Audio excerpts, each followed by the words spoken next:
온 우주 만물의 창조주 되신 하나님, 여자로 한 남자의 돕는 배필이 되게 하시고 가정을 돌보고 가족들을 믿음으로 세워가는 일을 감당케 하시니 감사드립니다.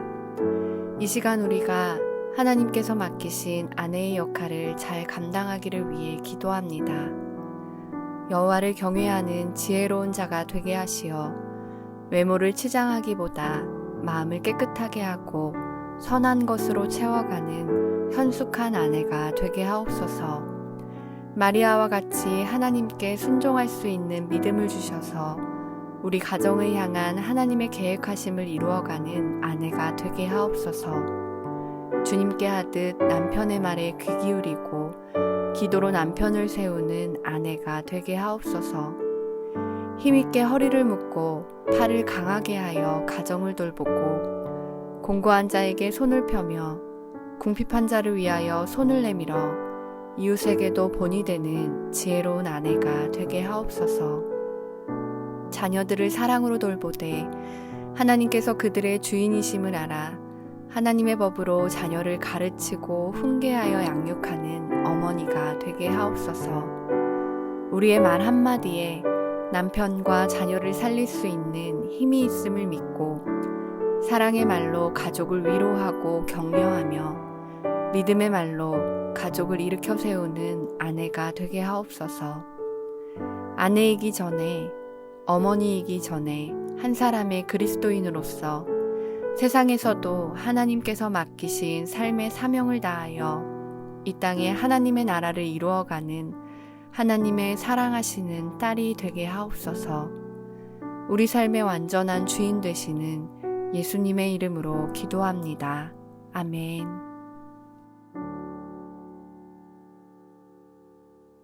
네, 어머니의 기도에 오신 여러분들을 주님의 이름으로 환영합니다. 우리는 지금 부부의 세계라고 하는 시리즈를 진행하고 있습니다. 오늘은 그 네 번째 마지막 4번 아내에 대한 주제로 함께 살펴보고자 합니다. 네, 우리 함께 말씀을 한 구절 보겠습니다. 창세기 2장 18절의 말씀을 함께 읽겠습니다. 시작.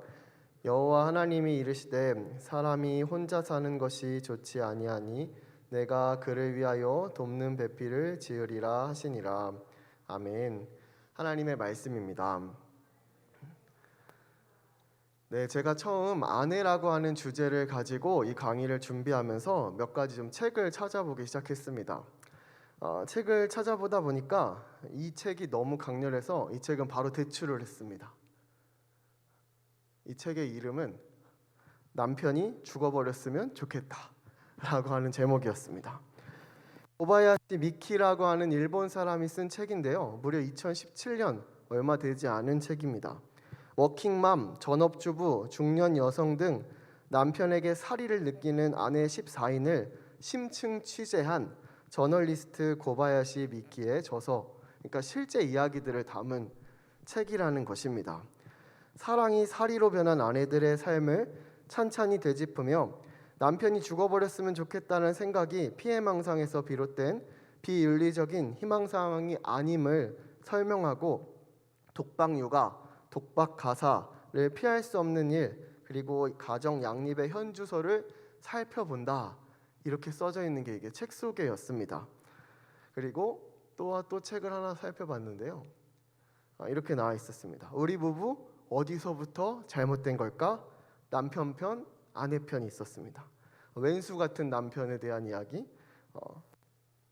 또 이해할 수 없는 악만 지르는 아내에 대한 이야기가 나와 있었습니다.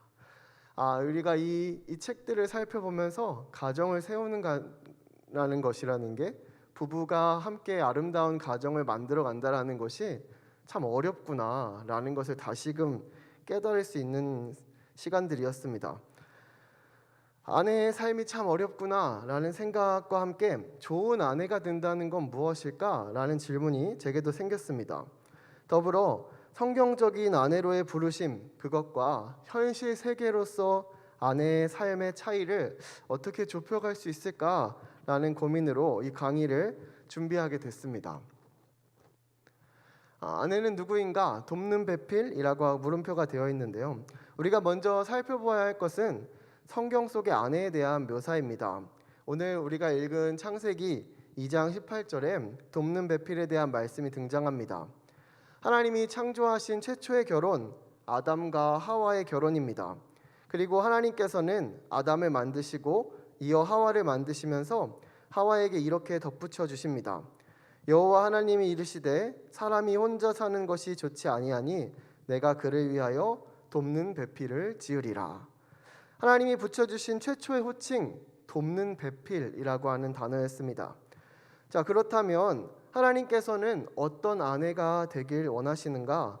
이것을 우리가 같이 배워보는 시작점이 될 수 있겠습니다.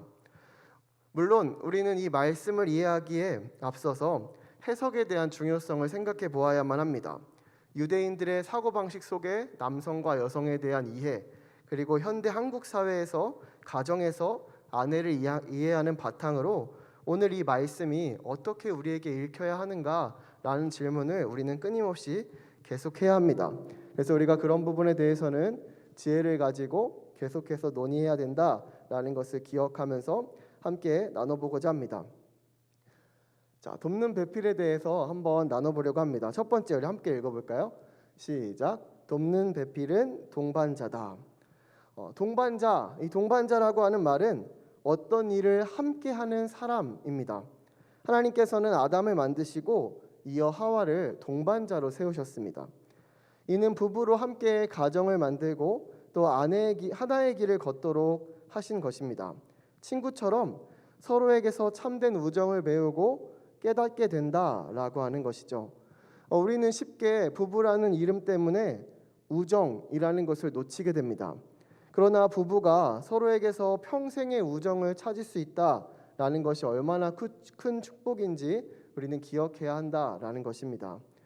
함께 있는 것을 즐기는 아담과 하와에 대해 생각해 보면서 여러분의 남편 그리고 여러분의 아내와 얼마나 좋은 교제를 또 즐거워하는 삶을 살고 있는지를 생각해 보셨으면 좋겠습니다.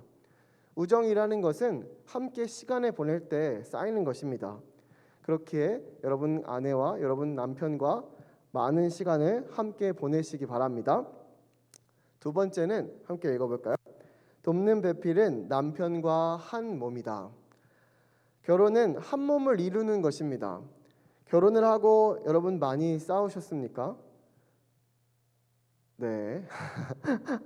차마 대답을 못 하시는 분도 계신 것 같고요. 많이 싸우는 건 어떻게 보면 지극히 당연하다라고 생각합니다.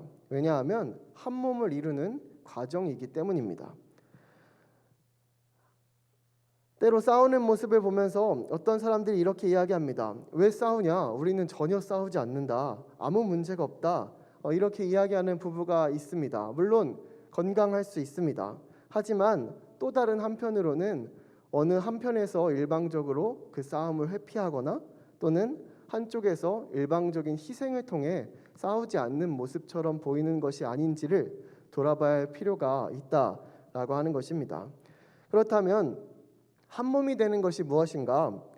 한 몸이 된 것이라는 것은 서로 다른 두 몸이 부딪혀가며 하나가 되어져 가는 것을 말하는 겁니다. 때로 그 과정 중에 싸우고 다투고 아프게 되는 것이죠. 그러나 이러한 과정을 통해서 이해와 공감, 사랑으로 하나가 되어가는 것입니다. 기억해야 할 것은 돕는 배필이 지휘자나 비평가가 아니라는 사실입니다. 충고하고 제안하고 조종하고 잔소리해서 어떤 식으로든 변화시킬 수 있다라고 생각하는 것이 아니라는 것입니다. 하나님의 방식대로 행하고 하나님의 남편을 변화시키게끔 해야 한다라는 것이죠. 친밀감을 높이고 하나님의 눈으로 남편을 바라볼 때 돕는 배필이자 아내는 남편과 진정한 한 몸을 이룰 수 있게 되는 것입니다. 제가 책을 읽다 보니까 한 예화가 나왔습니다. 어떤 상담소에 아내가 찾아왔어요.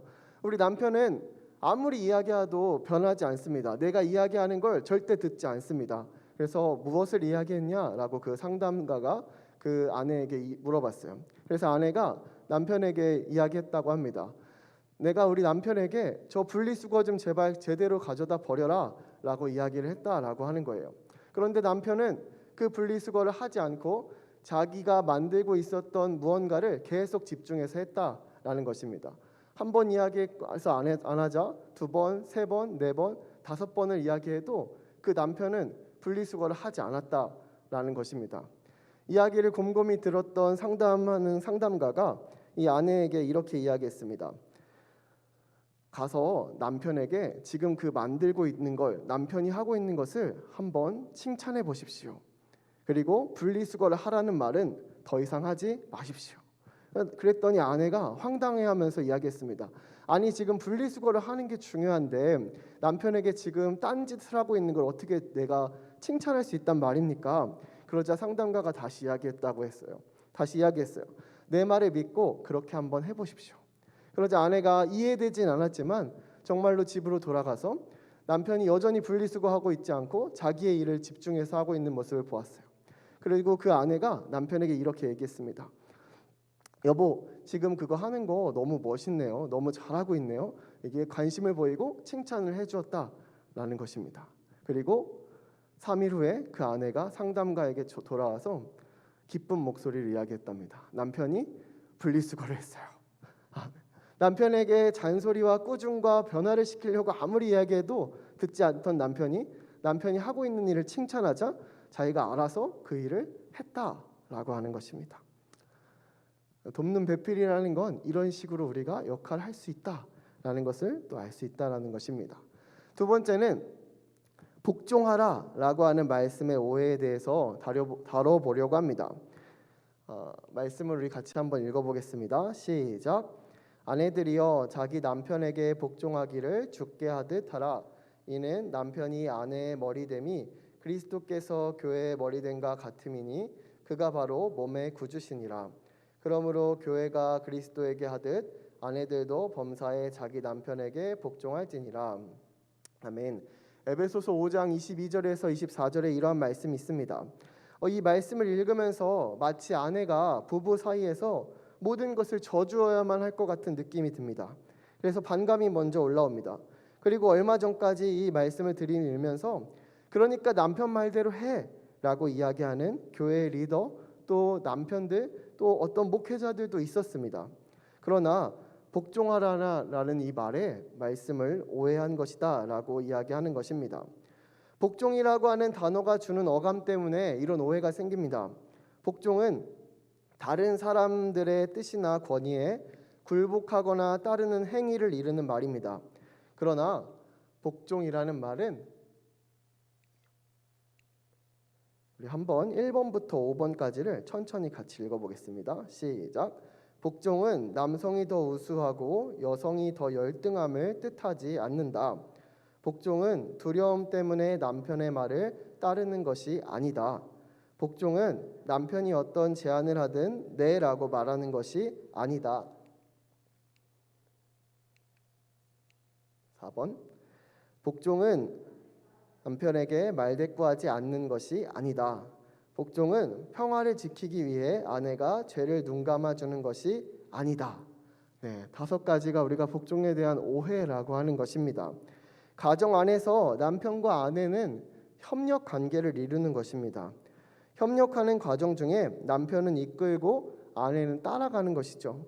여기서 복종은 타당하지 않는 모든 말에 따르라는 것이 아닙니다. 가정 안에 리더십을 잘 세우고 또 협력하는 아름다운 관계를 만들어 가자라는 의미입니다. 하나님의 질서와 체계를 배워가는 일입니다. 따라서 가정 가운데 서로를 존중하는 마음, 대화를 통해서 이해하고자 하는 마음, 그리고 그 마음을 존중하며 결정한 것에 따라서 함께 만들어가는 것, 이것이 바로 새로운 복종에 대한 이해라고 할 수 있겠습니다. 세 번째는 서로를 존중하는 대화하기입니다. 따라서 서로를 존중하는 대화가 필요합니다. 우리 1번을 같이 읽어보겠습니다. 시작. 모든 남편은 존중받을 만하지 않다. 무슨 말이냐면 존중받을 만한 사람을 존중하는 일은 크게 어렵지 않을 것입니다. 그런데 내가 존중받을 만하다고 여기지 않는 내 마음에 못 믿었다고 생각하는 그 남편을 존중하는 것은 어렵다라고 하는 의미예요. 그러나 기억해야 할 것이 있습니다. 내 마음에 차진 않지만 그도 또 남편도 자신과 다른 방식에 따라서 나름대로 애쓰고 있고 나를 위해 존중하려고 한다라는 사실을 우리는 기억해야 합니다. 많은 아내들이 옷을 입으며 이렇게 묻습니다. 여보, 오늘 나 어때? 라고 묻죠. 그러면 남편들은 이렇게 대답한다고 해요. 오늘 날씨가 추우니까 더 두꺼운 걸 입어. 또는 오늘 회의가 있지 않아? 다른 옷을 입는 것이 좋겠어 라고 대답한다고 합니다. 사실 오늘 나 어때? 라고 하는 질문 안에는 좋은 대답은 이렇게 대답하는 거죠. 잘 어울려, 예쁘다, 이 한마디라는 것이죠. 그런데 사실 남편의 대답은 아내의 기분을 망치려 한 것이 아닙니다. 나름대로 날씨가 추운 것에 대한 걱정 또는 오늘 일정에 대한 관심의 표현이라고 할 수 있다라는 것입니다. 그렇게 존중의 대화라고 하는 것은 구체적으로 서로에게 존중을 표현하는 것이죠. 아내에게 존중의 대화를 받은 남편으로부터 사랑의 답이 올 것입니다. 그렇다면 남편이 사랑과 존중을 느끼도록 하는 실천은 무엇일까요? 남편이 원하는 아내는 어떤 아내일까요? 그래서 나는 하나님이 허락하신 아내다라고 하는 책의 저자 멜라니 치우드라는 사람이 당신이 남편이 사랑받고 있다고 느끼기 위해 가장 필요로 하고 있는 아내의 태도를 7가지로 정리했어요. 이는 단순히 아내가 이렇게 해야 한다라고 하기보다 이런 태도를 가진 아내를 통해 남편이 변하고 가정이 살아난다라고 이해하시면 좋겠습니다. 7가지를 한번 같이 보겠습니다. 잘 보이시나요? 우리 1번 같이 읽어볼까요? 남편은 감사하는 아내를 원한다. 남편은 아내가 자신의 일과 존재에 대해서 감사하다고 말하는 것을 정말로 듣고 싶어 한다라는 것입니다. 아내에게 인정받지 못한 남편은 어디에서도 인정을 채울 수 없다라고 하는 의미예요. 혹시 마음속으로는 남편에게 감사하다라는 마음을 가지고 있습니까? 그걸 표현하시라라는 겁니다. 하지 않으면 남편은 절대 알 수 없다라고 하는 사실이에요. 감사할 것이 없다라고 여겨집니까?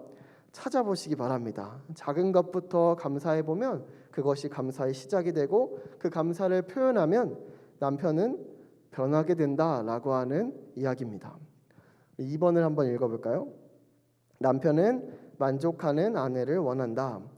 남편은 아내가 만족하기를 정말로 원하며 최선을 다하려 합니다.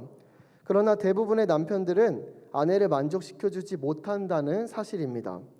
사실 아내의 진짜 만족은 남편에게서부터 오는 것이 아니라 하나님으로부터 올 수밖에 없다라는 고백입니다. 하나님과의 관계로부터 흘러오는 진정한 만족만이 남편에 대한 만족을 경험하게 된다라고 하는 것입니다.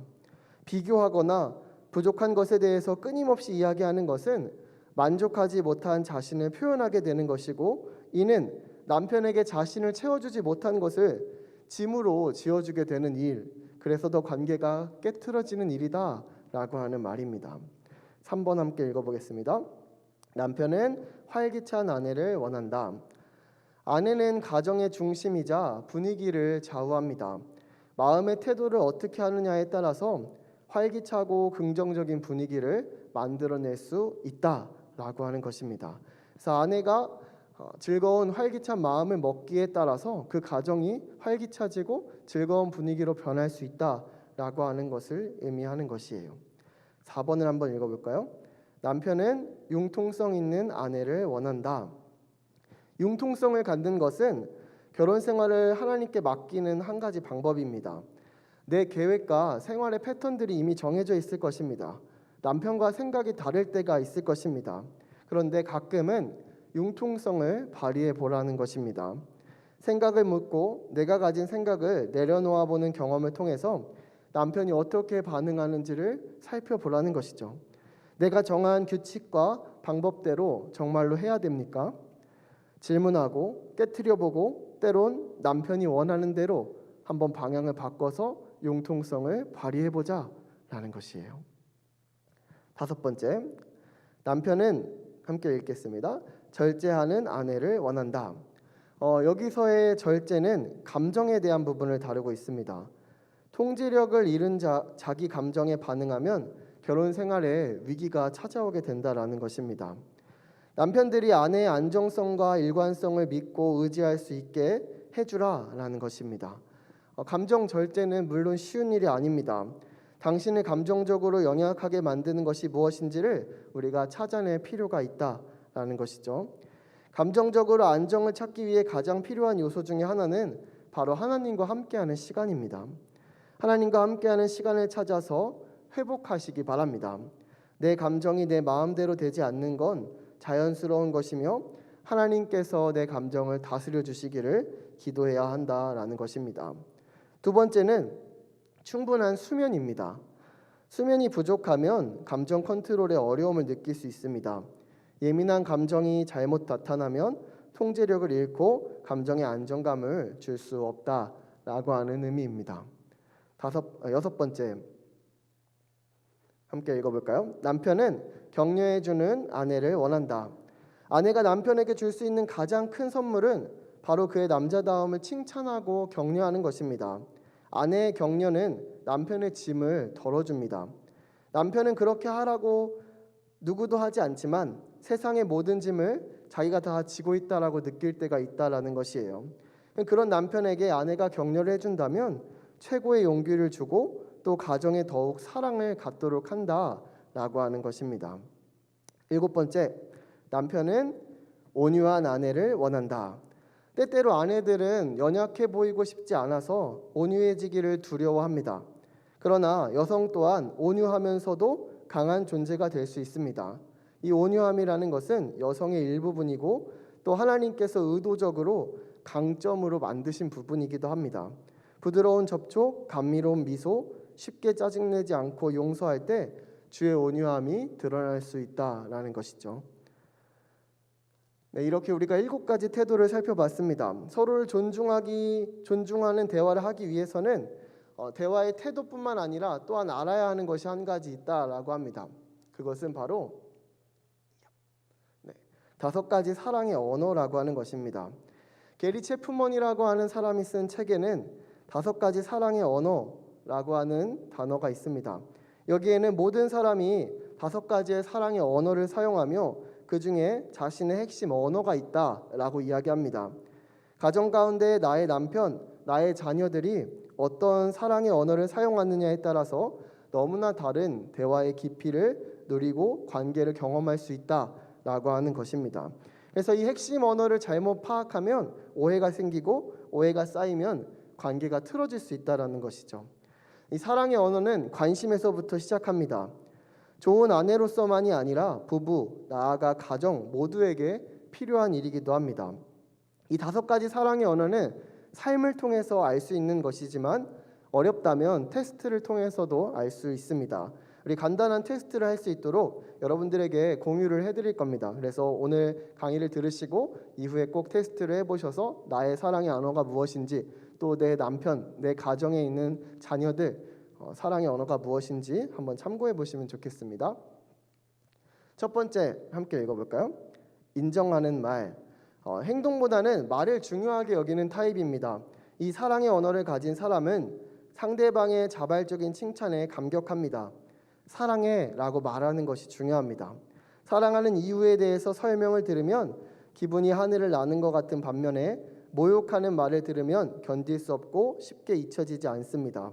모든 사람이 인정하는 말을 좋아하지만 특히 자신의 사랑의 언어가 인정하는 말이라면 상대방이 상처 주는 말에 더 크게 상심하고 아파할 수 있습니다.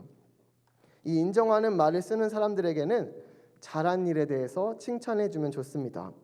말없이 넘어가지 말고 쑥스럽다 생각하지 말고 구체적으로 칭찬해 주라는 것이죠. 친절한 행동에 감사를 표현해 주면 좋습니다. 사람들과 오랜 관계를 지내다 보면 어느새 친절한 행동들은 당연한 것이 되고 무반응일 때가 많습니다. 작은 일에도 반드시 고맙다라는 표현을 해줘야 된다라는 것이죠. 또 잠재력에 격려하라, 이것이 중요합니다. 함께 시간을 보내며 발견하게 된 잠재력을 표현하고 알려주는 것입니다. 당신의 격려를 통해서 배우자는 잠재력이 계속해서 발전할 것이라는 겁니다.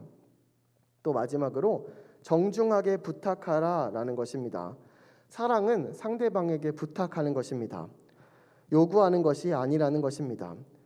당신의 원하는 것을, 필요하는 것을 요구하지만 정중하게 부탁할 필요가 있다라는 것입니다. 정중하게 부탁하는 것은 상대방의 인격과 가치와 능력을 인정하는 것이며 선택권을 상대방에게 주는 것입니다. 두 번째는 함께하는 시간입니다. 이 함께하는 시간은 상대방에게 집중해서 서로 있는 시간을 많이 가져야만 사랑받고 있다라고 느끼는 타입입니다. 시간을 공유하지 못하면 때때로 애정 결핍을 느끼는 사람들이기도 합니다. 완전히 집중해 주는 것을 최고의 사랑으로 여기고 또 진정으로 함께하는 것이란 TV를 끄고 수저를 내려놓고 다른 잡일을 밀어놓는 것을 의미합니다. 대화하면서 다른 일을 하거나 약속을 미루거나 경청하지 않는 것은 이 사람들에게 심한 상처가 될 수 있습니다. 산책을 할 때, 외식을 할 때도 서로 마주보면서 대화를 하는 것이 중요합니다. 함께하는 시간은 서로가 감정적으로 관심을 집중시키면서 시간을 보낸다라는 것입니다. 2살짜리 아이와 공 굴리기를 할 때 중요한 것은 그 놀이가 아니라 아버지와 아이 사이에 교류되는 감정이다라는 것과 같은 이치라는 것입니다. 대화에서 충고를 얻기보다 자신의 감정을 이해받기 원합니다. 진정한 대화는 듣는 것이 중요하다라고 생각합니다. 결혼 생활은 과제나 문제를 해결하는 것보다 함께 살아가는 관계가 중요하기 때문입니다. 진정한 대화는 감정과 접촉할 때 가능하다라고 생각합니다. 함께하는 활동은 함께 시장을 간다든지 음악을 듣는다든지 함께 소풍을 간다든지 야구 경기를 본다든지 함께 봉사를 한다든지 라는 것들을 함께하는 시간을 가진 사람들에게 사랑으로 느끼는 경험이 될 수 있다라는 것이죠. 세 번째는 선물입니다. 이 선물을 사랑의 언어로 가진 사람들은 상징적인 의미를 지닌 물건을 통해서 사랑을 확인받는 것을 의미합니다. 상대방이 준 선물을 특별하게 기억하고 간직하는 사람들은 사랑의 언어가 선물일 확률이 높습니다. 이 사랑의 언어를 물질주의 속물근성이랑 혼동해서는 안 됩니다. 이 사람들은 선물에 담겨있는 사랑과 사려 깊음 그리고 노력을 소중하게 여기는 사람들입니다.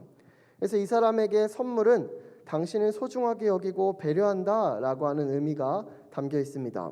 그렇기 때문에 생일이나 결혼기념일을 잊거나 또는 성의 없이 마련한 선물은 이들에게 큰 상처가 될 수 있습니다. 문화를 초월해서 사랑을 전하는데 선물을 주고받는 일이 매우 중요합니다. 선물은 상징에 불과하고 선물을 준 사람과 그때의 느낌은 오래오래 기억되기 때문입니다. 마음이 중요하다고 생각하며 선물하지 않으면 나중에는 마음까지 멀어지고 만다라는 것이죠. 이러한 선물은 사랑과 정성이 깃든 것이면 무엇이든 좋으며 상대가 원하는 것이면 더더욱 좋다라고 이야기합니다. 네 번째는 봉사입니다. 이 봉사가 사랑의 언어인 사람들은 파트너가 원하는 것을 해주는 것을 의미합니다. 요리, 식탁 정리, 설거지, 청소, 옷장 정리, 거울 닦기, 신발 정리 등 노력과 수고가 필요한 일입니다. 여기에서 의무적이거나 억지로 하는 봉사는 해당하지 않습니다. 방 청소를 해주는 일이 사랑의 표현일 수 있습니다. 이 사람의 짐을 덜어주기 위해 하는 일은 어떤 것이든지 큰 의미로 다가갈 수 있는 것이죠. 이 사람이 가장 원하는 것은 당신을 위해서 이것을 해주겠소 라고 하는 것입니다. 게으름, 약속 위반, 이 언어를 사용하는 사람들에게는 이것들이 심각한 사건이 될 수 있는 것입니다. 상대를 도와줌으로써 기쁘게 하고 무엇인가를 함으로써 당신의 사랑을 표현하는 사람들을 말합니다. 부부 사이라면 집을 청소하고 아기 기저귀를 갈아주고 설거지를 도와주는 일 등을 생각하고 계획을 세우고 시간을 내는 것은 노력과 요구를 원합니다. 자발적으로 이러한 일을 하면 정말 놀라운 사랑의 표현이 될 수 있다라는 것입니다. 사랑은 선택이지 강요가 아니라는 것이죠. 섬김을 정중하게 요청하는 것은 사랑의 방향을 제시해 주지만 이것을 비판하거나 또 요구하면 흘러넘치는 사랑을 막아버릴 수 있습니다. 억지로 하는 일은 누구나 좋아하지 않는다는 것을 알 수 있습니다. 사랑은 언제나 마음으로 우러나와야 합니다. 그래서 사랑은 상대방에게 요구하는 것이 아니기도 합니다. 다섯 번째는 스킨십입니다. 이 언어는 침실에 관한 것만 이야기하는 것이 아닙니다. 이 언어를 가진 사람은 자신도 그렇고 또 다른 사람들도 잘 만집니다. 포옹, 등 두드리기, 손잡기, 어깨나 팔, 얼굴 등을 만지는 것을 통해서 자신의 감정을 표현합니다. 반대로 이런 것을 소홀히 여거나 또 남용하는 행위는 절대 용서할 수 없는 파괴적인 행위로 느끼는 것입니다. 접촉을 통해서 사랑을 느끼는 타입의 사람들은 민감한 부분을 만지는 감각을 통해서 사랑을 느낄 수 있습니다. 단, 신체 접촉이 사랑의 언어가 아닌 사람들은 스킨십을 유난히 피할 수 있다는 것도 기억해야 합니다. 아동 발달 과정을 연구한 많은 보고서에 따르면 육체적인 접촉을 전혀 갖지 않고 지낸 아이들보다 안아주거나 키스를 해준 아이들이 훨씬 건강하게 자란다고 합니다. 부부간에도 손을 잡아주거나 키스를 하거나 껴안거나 관계를 갖는 것은 배우자에게 사랑을 전달하는 매우 중요한 수단이 될 수 있다는 것입니다. 접촉은 이런 성관계처럼 온 정성을 기울여야 하는 것도 있고 또 잠시 만지는 등 가벼운 접촉일 수도 있습니다. 그럼에도 불구하고 접촉이 매우 중요합니다. 부부간에 포옹을 하거나 키스를 하는 것, 이런 것들이 굉장히 귀하다는 의미입니다. 자녀나 부모에게도 접촉이 중요합니다.